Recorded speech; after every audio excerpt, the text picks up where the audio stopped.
Since the conflict in Ukraine began in 2014 with Russia's occupation of Crimea, significant territorial shifts have reshaped the nation's landscape.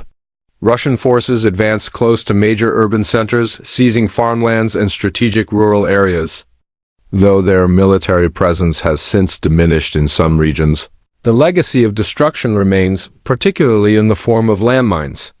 These cruel, long-lasting weapons were deployed to deter military advances but continue to pose severe threats long after conflicts subside. Concealed underground landmines hinder agricultural activities, restrict civilian mobility, and cause enduring trauma for years or even decades. By 2022, an estimated 30% of Ukraine's land, approximately 174,000 square kilometers, roughly the size of Florida, had become contaminated with mines, making Ukraine the most mine-affected country in the world. The eastern regions, where fighting has been most intense, bear the brunt of this contamination, but areas near the capital, Kyiv, were also affected when Russian forces approached in 2022. The toll is already devastating. 298 civilians, including 22 children, have been killed, and over 600 injured. Tragically, these numbers are expected to rise. The scale of the problem is staggering. Between 2014 and 2021, Ukraine made progress in clearing 23,000 square kilometers of minefields in the south, a tedious 7-year effort. However, within 18 months of renewed conflict, this area, plus an additional 150,000 square kilometers, became recontaminated.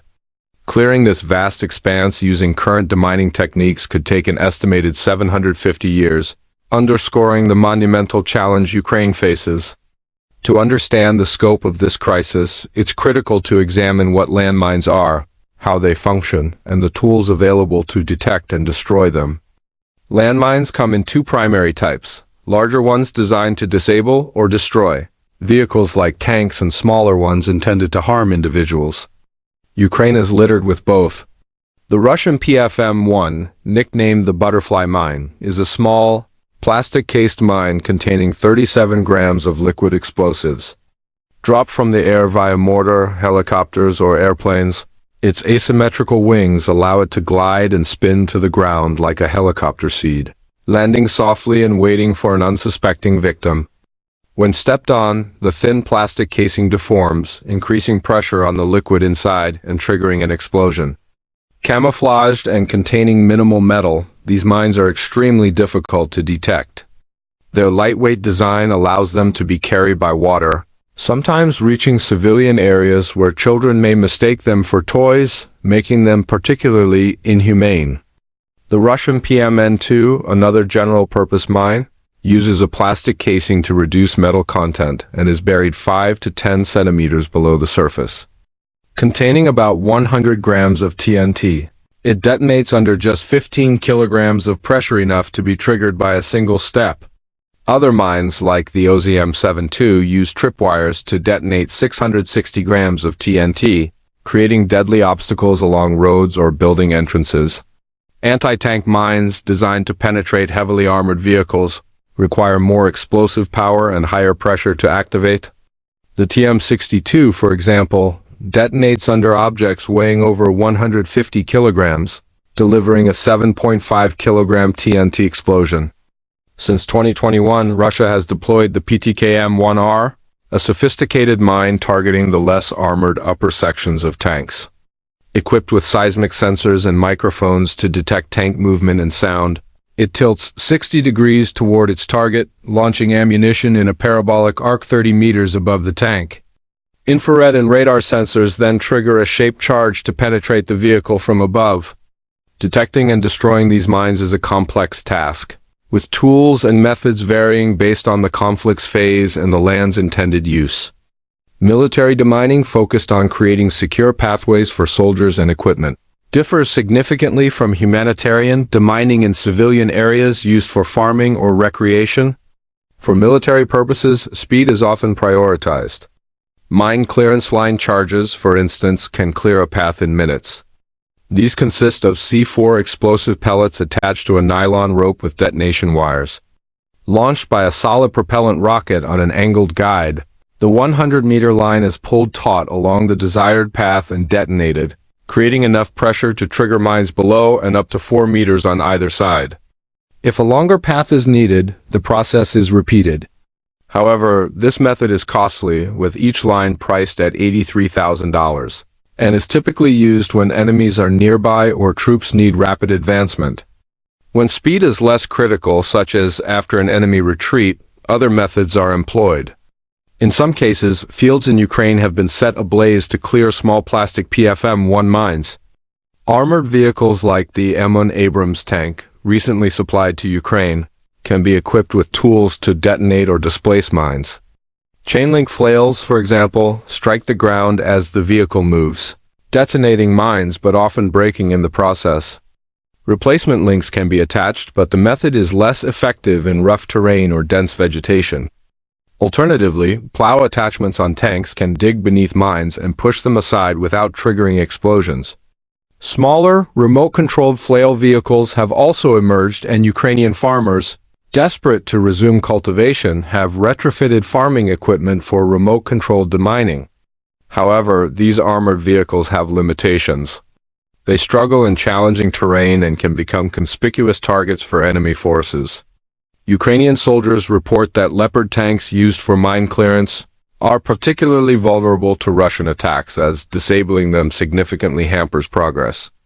Military demining typically clears 80 to 90% of mines, which is considered acceptable for trained soldiers who can spot and avoid remaining hazards. However, the 10 to 20% of mines that remain either buried deeper or displaced alongside cleared paths pose significant risks if left unaddressed, especially in civilian areas.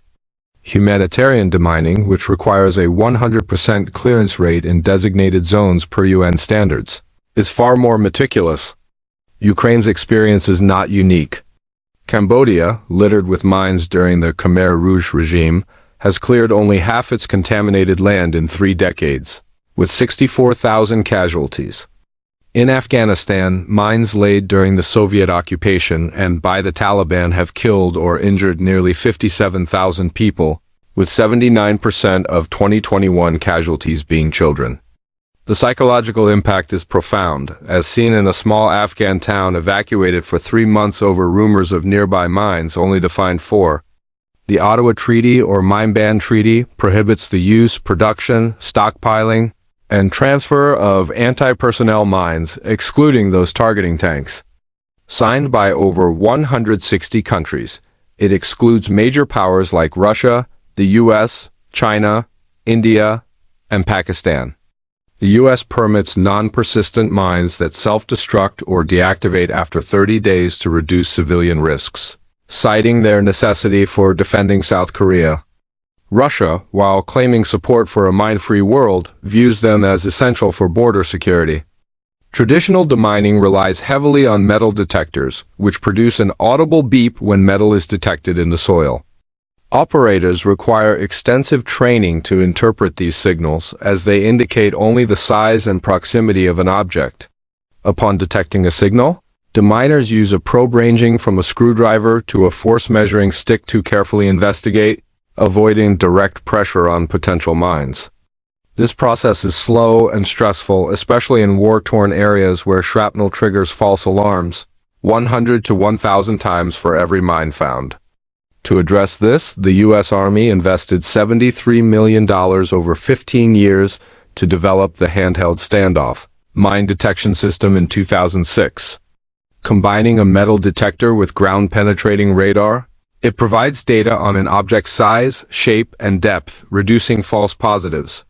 Used in Cambodia, Thailand, Afghanistan, and Croatia, it has located 56,000 mines while rejecting 33 million false signals. Alternative detection methods include trained animals and drones. Dogs, like a famous Ukrainian Jack Russell Terrier, can sniff out explosives, including mines, and are too light to trigger them. Rats are similarly effective. Drones, equipped with visible and infrared imaging, can spot surface mines like the PFM-1 or detect buried ones through machine vision algorithms. Future advancements may allow drones to target mines with projectiles. Ukraine's mine crisis will persist for decades, even if the war ends soon. Innovative technologies and increased resources are critical to accelerate clearance for both military and civilian needs. Organizations like the Halo Trust, dedicated to clearing minefields globally, are vital to this effort. Supporting such initiatives, alongside advocating for a global mine ban, offers hope for reducing the lasting devastation of these inhumane weapons.